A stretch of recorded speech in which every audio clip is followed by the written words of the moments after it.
Isa sa mga pinakamasarap na dessert na paborito nyo.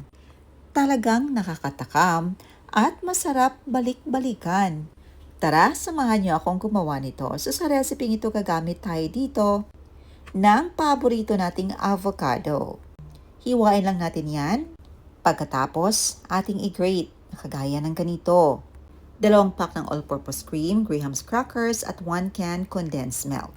At take note, chilled na po ito. Inilagay lang natin sa ating bowl at i-cream natin ito. Ilagay na din ang 1 can condensed milk. Pagkatapos i-cream until double in size. Gagamit din tayo dito ng Graham's crackers para mas creamy at mas mapadali ang pag-soften nito. Dito nilagay lang natin sa ating transparent na lagayan. Pagkatapos mag-add tayo dito ng ating nagawa na cream. Lagyan lang natin para matabunan ang ating Graham's crackers na kagaya ng ganito. Mag-top tayo ng avocado na na-grate natin. Spread lang natin evenly. Pagkatapos mag-top na tayo dito ng Graham's crackers sa ibabaw na parang sinandwich natin ito.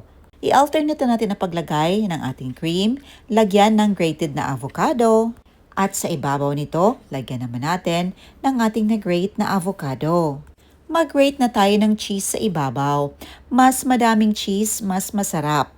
At take note, pwede ding lagyan ng cheese ang cream natin para mas maging malinamnam at masarap ito. Nag-top lang tayo ng ating powdered Graham's crackers and chill for about 6 hours until set.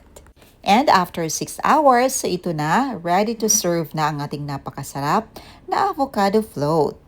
Perfect ito sa summer. Lalo na, napakainit talaga ngayon. The best pang palamig sa summer season. Ito yung dessert na talagang hindi nakakasawa at masarap balik-balikan.